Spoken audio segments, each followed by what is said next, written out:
Today we are making a vegan fried egg. Yes, you heard that right. This was super dang good and a lot easier to put together than I had anticipated. We'll be using a process called reverse spherification to make our yolks, which is super fun. You'll feel like a food scientist. Plus, for you folks who hate runny yolks, we've also got a technique to make over medium eggs. So let's get it going. For the egg white, all we need to do is mix together a few ingredients, starting with a 1/4 cup of some vegan yogurt. Make sure you get unsweetened and plain. I really like this stuff by Forager. And next is 2 tablespoons of glutinous rice flour, which is different from regular rice flour, and will give our egg whites a denser texture. And next is 2 tablespoons of aquafaba, which, if you don't know, is the weird goo from a can of chickpeas. It's a common replacement for egg whites, so I figured why not use it. Another important ingredient is this black salt, which will give the eggs the unique eggy flavor that we all like. I found that the flavor burns off if you apply this stuff before cooking, so I prefer to sprinkle some on after cooking the egg. And now that our whites are good, time to put together the yolk, and we're going to get into some science right now, and this idea is not mine. In fact, I saw this on Stache's channel last year, and I've been meaning to try it for a while. I'll leave a link to his video in the description, and my buddy Jonathan over at Ticho's Table also has a good vegan egg recipe, so I'll leave that in there as well. But for this, what we need to do is make an alginate bath with some sodium alginate, and this is what's going to form that layer around our yolk that's going to keep it together. So we're going to get 700 milliliters of distilled water, add that to a blender along with 5 teaspoons of the sodium alginate. And now I know these might sound like scary chemicals, but they are totally fine. Just Google it if you're that worried. Anyways, we're going to add 1 teaspoon of the sodium alginate at a time to the blender. And then we're going to get a decent sized piece of Tupperware and pour that mixture in. We're going to cover it and let it hang out in the fridge overnight so that all the air bubbles we just created will dissipate. And the next morning, our sodium alginate bath should be a lot less cloudy, and this is the consistency we've got. It's kind of like ectoplasm.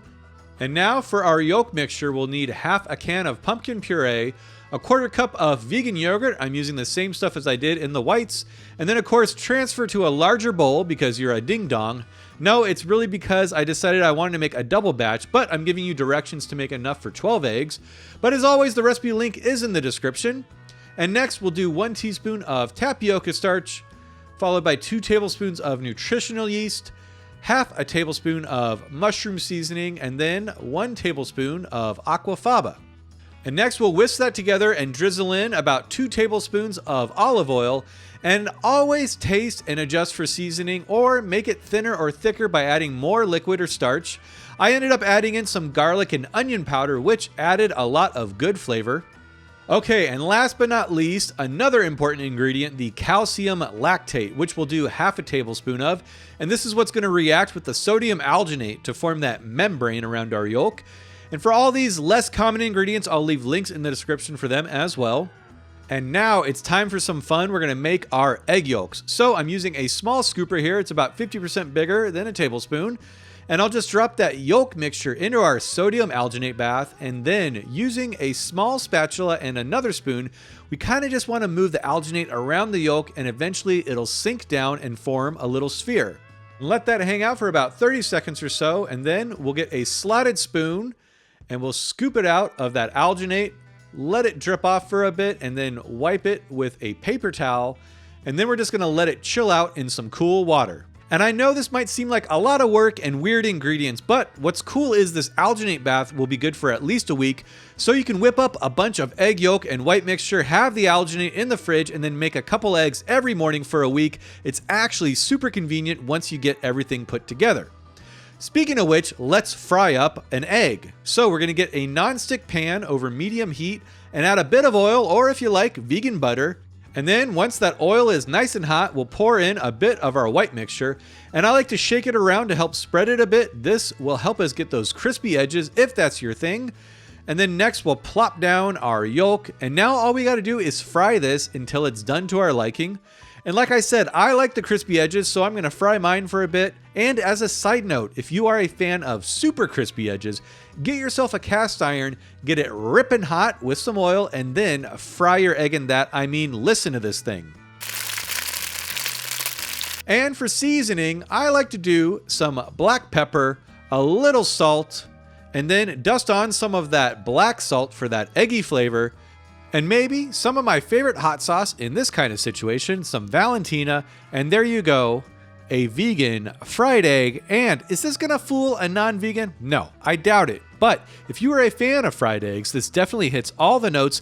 The contrast of the crispy edges, the soft yolk, and the black salt infusing it with some eggy flavor is just amazing if you ask me.